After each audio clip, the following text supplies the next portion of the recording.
Hello दोस्तों, मैं doctor Afzal Saif. आज आप लोगों के साथ कुछ बात करना है, कुछ डिस्कस करना है।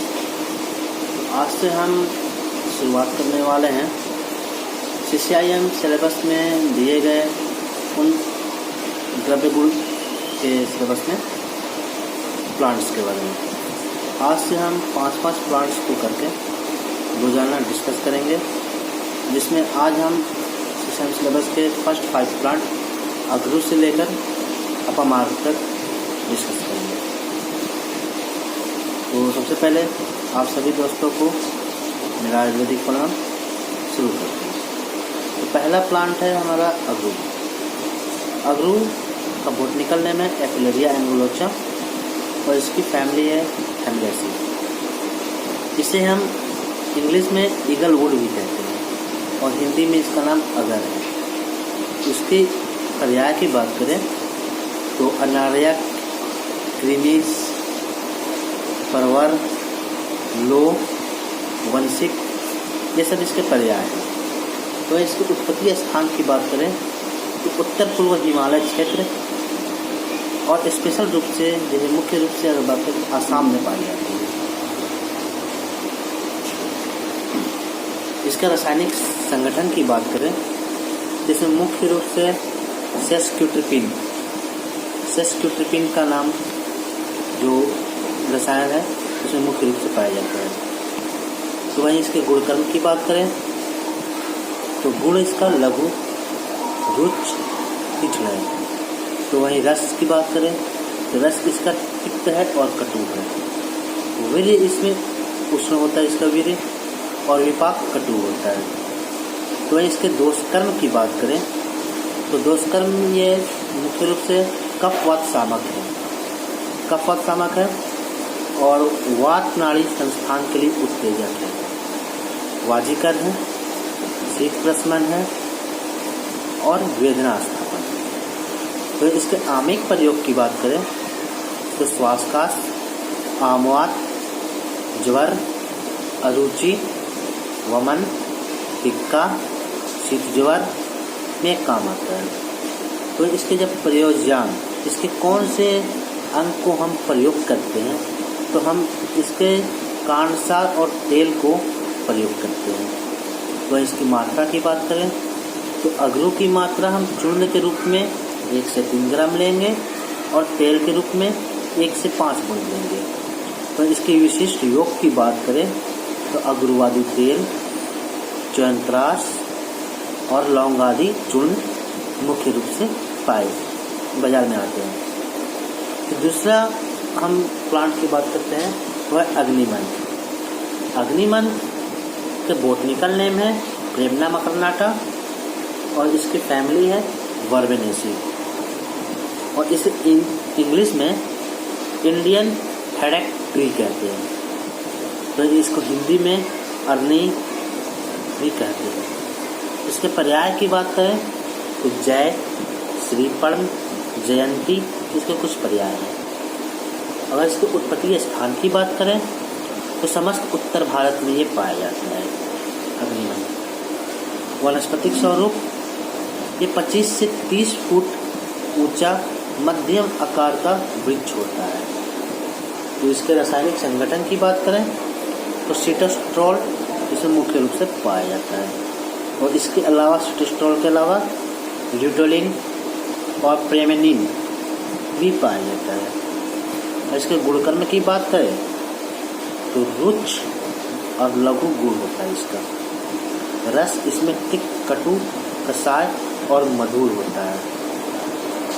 वीर्य इसका उष्ण होता है, विपाक कटु होता है। दोषकर्म की बात करें तो ये कफवात शामक है, शोथर है, वेदना स्थापन है, दीपन, पाचन, अनुलोमन में भी काम करता है। इसका आमिक प्रयोग की बात करें सोठ, आमवात, उर्वस्तम, पांडु, अग्निमांद रोगों में कार्यरत है। इसका अगर प्रयोज्यांग की बात करें कौन सा प्रयोज्यांग इसका हम लोग यूज करते हैं तो अग्निमंथ का हम पत्र और मूल त्वक यूज करते हैं। इसकी मात्रा की बात करें तो इसके चूर्ण के रूप में 1 से 3 ग्राम, स्वरस के रूप में 10 से 20 मिलीलीटर और स्क्वाट के रूप में 50 से 100 ml यूज करते हैं। वहीं विशिष्ट योग की बात करें तो दशमूलारिष्ट, चरणप्राश और अग्निमंत्र कषाय इसके मुख्य रूप से विशिष्ट योग आते हैं। अगर हम द्रव्य गुण में बहुत सारे प्लांट हैं, उनके हम अगर मिलते जुलते पर्याय की बात करें तो अग्निमंत्र का जो पर्याय श्रीपर्ण से कुछ मिलता जुलता पर्याय और भी है। जैसे श्रीपर्ण है अग्निमंत्र का, श्रीपर्णी है गंभारी का, श्रीफल है बिल्व का, आमलक का, श्रीखंड है चंदन का, श्री संग है श्री पुष्प, श्री प्रसून लवंग का, वाताग्नि अग्निमंत्र का और वतारी जो है एरंड का। वाताग्नि अग्निमंत्र का है और वतारी एरंड का। वात अग्नि और वातारी दोनों में डिफरेंस। तीसरा अगर ड्रग की बात करें तो अहिफेन का बॉटनिकल नेम है पेपेबर सोमनिफेरम और इसका जो फैमिली है पेपेवेरेसी। इसको इंग्लिश में ओपियम भी कहते हैं और हिंदी में इसका नाम अफीम है। इसके पर्याय खास फल छीत, आफू और अहिफेनक इसके पर्याय। अगर इसकी उत्पत्ति स्थान की बात करें तो भारत में विशेषतः ये पंजाब, मालवा, उत्तर प्रदेश के मुख्यतः गाजीपुर में सबसे ज़्यादा होता है, बिहार और बंगाल में पाया जाता है। अगर इसके वनस्पतिक स्वरूप की बात करें तो इसका वर्षायु छूप 3 से 4 फीट ऊंचा होता है। इसका छूप होता है डंठल की तरह 3 से 4 फीट का होता है, जिसमें फल लगते हैं, जिसे पोस्ता खस्तिल कहते हैं। फल को डोडा या पोस्ते की डोडी कहते हैं। फल के छिलके को पोस्ट कहते हैं या पोस्ते की बकली कहते हैं। जो इसके फल में बीज रहता है उसको पोस्ता दाना कहते हैं या खसखस कहते हैं और उस फल के निर्यास को अहिफेन कहते हैं, अफीम कहते हैं। और फल का निर्यास कैसे निकाला जाता है उसका एक वीडियो कहीं से यूट्यूब से मुझे मिला था, तो उसका लिंक मैं डिस्क्रिप्शन में डाल दूँगा, वो आप देख लीजिएगा कि फल उसका निर्यास कैसे निकाला जाता है अफीम का। तो आते हैं इसके रासायनिक संगठन पर। इसके मुख्यतः प्राइमरी अल्कलॉइड्स में मॉर्फिन, कोडीन, नार्कोटिन और पैपेवेरिन होते हैं। तो इसका सेकेंडरी अल्कलॉइड्स की बात करें तो एपोमॉर्फिन, एपोकोडीन, डीऑक्सीकोडीन होता है। अगर इसके हम गुणकर्म की बात करें तो लघु, रुच, सूक्ष्म, वैवाई और विकासी गुण होते हैं। तो वहीं इसके रस की बात करें तो तिक्त और कसाय होता है। तो वीर्य की बात करें, इसका वीर्य उष्ण होता है, विपाक कटु होता है और प्रभाव जो होता है इसका मदकारी होता है। तो अगर हम दोषकर्म की बात करें, जो अहिफेन का दोषकर्म है वो कफ वात शामक तो अधिक मात्रा में वात परकोपक होता है, वात को परकोपक होता है। सोथर होता है, वेदना स्थापन होता है, निद्राजनक और मादक होता ही होता है। आमिक प्रयोग की बात करें इसके तो अहिफेन जो है सूल में, गृहस्थी में, वात नाड़ी शोथ में, अस्थि भग्न में और प्रवाहिका वेदना जन्य निद्रा नाश में मुख्य रूप से इसका कार्य है। इसके अगर प्रयोज्यांग की बात करें अहिफेन का तो फल निर्यास इसका होता है। जो इसका फल होता है उसका निर्यास ऐसे काटकर उस फल पर इंसिजन लेकर सुपरफिशियल इंसिजन छोड़ देते हैं और फिर एक दिन के बाद उसका जो निर्यास निकल जाता है उसको कलेक्ट कर लेते हैं, तो फल निर्यास होता है। और इसकी मात्रा की बात करें तो 30 से 125 mg देती है। 30 to 125 मिलीग्राम इसका डोज होता है, मात्रा होता है। वहीं इसका जो घातक मात्रा है ये तो नॉर्मल मात्रा हुआ 30 से 125 mg तक, मगर जो इसका घातक मात्रा है वो है 2 ग्राम। 2 ग्राम अहिफेन का घातक मात्रा है। तो अहिफेन का जो मुख्य रूप से विशिष्ट योग है गंगाधर चूर्ण, अहिफेन आसव, कर्पूर रस, और जो गंगाधर चूर्ण है ये मुख्य रूप से मेन है।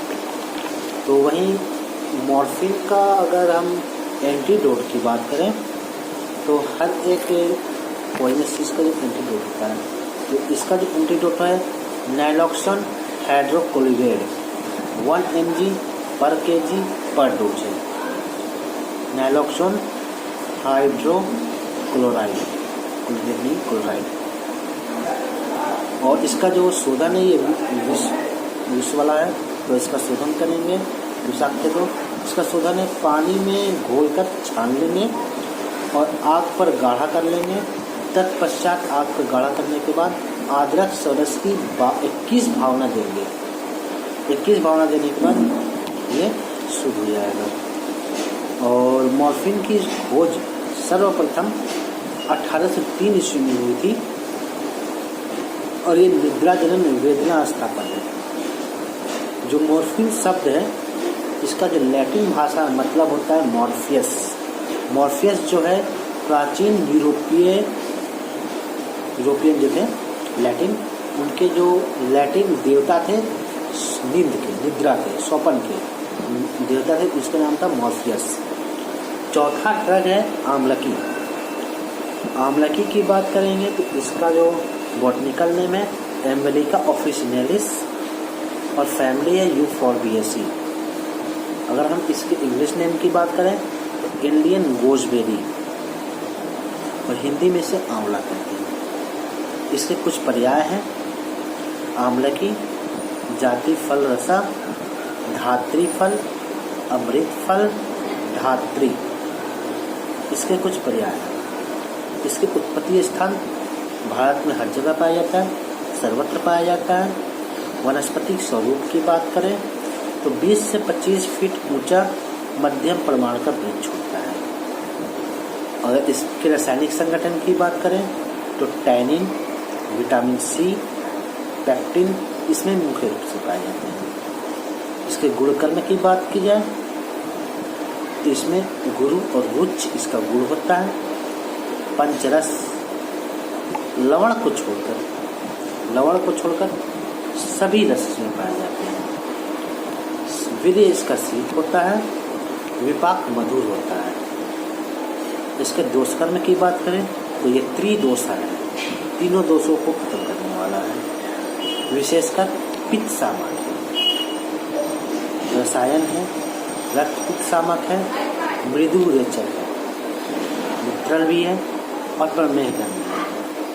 और इसके आमिक प्रयोग की बात करें तो आमलकी में तैयार ब्रह्म रसायन एवं च्यवनप्राश औलेह के सेवन से शरीर की सभी क्रियाएं सुधार कर शरीर पुष्ट होता है और स्मृति कांति को बढ़ाता है। श्वास काश क्षय पांडु अग्निमान को दूर करता है। आमलकी सौरस की बात करें तो मूत्रपित्त, रक्तपित्त, कामला, हिक्का, वमन, जीर्ण विबंध को में देते इसको। दाह में, नेत्र रोग में, खालित्य पालित्य में, रक्तस्राव में, मस्तिष्क दौर्बल्य में इसका प्रयोग करते हैं। अगर हम आमलकी के प्रयोजन की बात करें तो इसका प्रयोजन हम फल यूज करते हैं। मात्रा की बात करें तो इसका हम सौरस के रूप में 10 से 20 मिलीलीटर देंगे, चूर्ण के रूप में 3 से 6 ग्राम तक देंगे। इसके विशिष्ट योग में च्यवनप्राश आता है, धात्री लौह आता है, त्रिफला चूर्ण आता है, ब्रह्म रसायन आता है। तो वहीं इसके कुछ स्पेशल नोट्स की बात करें तो आमलकम वया स्थापना नाम चरक सूत्र 25 में बताया गया है। आमलकम वया स्थापना नाम, आमलकी जो है वय स्थापन द्रव्यों में श्रेष्ठ है। तो हमारा आखिरी जो प्लांट है आज का हमारा आखिरी प्लांट है अपामार्ग। अपामार्ग का बोटनिकल नेम एक्रेंथिया स्पेरा है और इसकी फैमिली एमरेंथियसी है। इसको इंग्लिश में प्रिकली सैफ फ्लावर कहते हैं। तो इसका हिंदी में चिजड़ी कहते हैं, चिचड़ी। इसका जो पर्याय है शिखरी, अधशल्य, मरकटी, प्रत्यक पुष्पी। जो इसका उत्पत्ति स्थान है यह समस्त भारत में पाया जाता है। जो इसका वनस्पति स्वरूप है 1 से 3 फीट ऊंचा छूट होता है, कांड सरल शाखा युक्त होता है। रासायनिक संगठन की बात करें अपामार्ग की, तो बेटानिन और एक्रेंथीन इसका मुख्यतः पाया जाता है। इसके गुणकर्म की बात करें लघु, रुच, तीक्ष्ण इसका गुण होता है। रस इसका कटु और तिक्त होता है। वीर्य इसका उष्ण है और विपाक इसका कटु है। अगर इसके दोषकर्म की बात करें तो कफ वत शामक होता है, दीपन पाचन होता है, अम्ल यकृत उत्तेजक होता है, पित्त विरेचक होता है और मूत्रजनन होता है। आमिक प्रयोग की बात करें तो ऊर्ध्वजत्रोगत रोगों में शिरोवेचनार्थ, अम्लपित्त, यकृत प्लीह रोग या मेदो रोग में प्रयोग करते हैं। तो वही विसूचिका में अपामार्ग मूल का प्रयोग करते हैं। शीघ्र में मूली बीज अपामार्ग सौरों से लगाते हैं। तो इसका प्रयोजन की बात करें तो मूल, तंडुल, पत्र और पंचांग इसके प्रयोजन हम यूज करते हैं।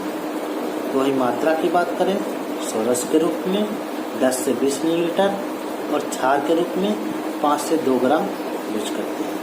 विशिष्ट योग में अगर इसकी बात करें तो अपामार्ग क्षार तेल और शिखरी घृत। अगर आप लोग यहाँ तक देख चुके हैं तो वीडियो को लाइक और सब्सक्राइब कर दीजिएगा। अगर कुछ आप लोग कमेंट करना हो, कुछ सुझाव देना हो तो कमेंट बॉक्स में सुझाव दे सकते हैं। इसी के साथ आज का प्रोग्राम ख़त्म करते हैं। मिलेंगे कल नेक्स्ट 5 प्लाट के साथ। तब तक के लिए जय हिंद, जय हिंद।